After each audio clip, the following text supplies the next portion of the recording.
बिस्मिल्लाहिर्रहमानिर्रहीम अल्हम्दुलिल्लाहि रब्बिल आलमीन अस्सलातु वस्सलामु अला खातमुन नबिय्यीन सल्लल्लाहु तआला अला हबीबिही मुहम्मदिन व अला आलिहि वसल्लम। अस्सलामु अलैकुम व रहमतुल्लाहि व बरकातहू। मेरे नाज़रीन व सामीईन, मेरी आज की हदीस सही मुस्लिम से है।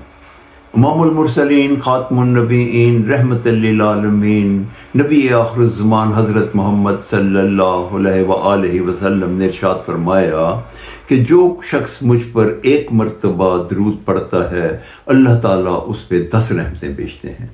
इस हदीस मुबारक का ये मफ़हूम है कि अल्लाह ताला नबी पाक सल्लल्लाहु अलैहि वसल्लम से कितनी मोहब्बत फरमाते हैं और हम कितने खुशकिस्मत हैं कि उम्मत मोहम्मदी में से हैं कि हम दुरूद पाक तो नबी पाक सल्लल्लाहु अलैहि वसल्लम पे पढ़ते हैं और रहमतें अल्लाह ताला खुश होके कि हमने उनके महबूब पे हमने दुरूद पाक पढ़ा, वो हम पे 10 रहमतों का नज़ूल फरमाते हैं।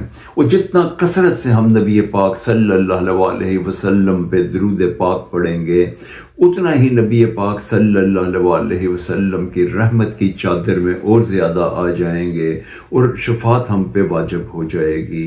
और अल्लाह ताला कितने खुश होते हैं कि जब हम नबी पाक सल्लल्लाहु अलैहि वसल्लम पे दरूद पढ़ते हैं तो हम पे अपनी रहमतों का नज़ूल करते हैं, जिस पे अल्लाह और उसका महबूब राज़ी हो जाए और रहमतें नाज़िल होने लगें और शफ़ात के काबिल हो जाए, तो उसको दुनिया और आखिरत में कामयाबी और कामरानी है। अल्लाह ताला हमें कसरत से दरूद पाक पढ़ने की तौफ़ीक़ अता फ़रमाए। आमीन या रब्बुल आलमीन। अस्सलामु अलैकुम व रहमतुल्लाहि व बरकातहू।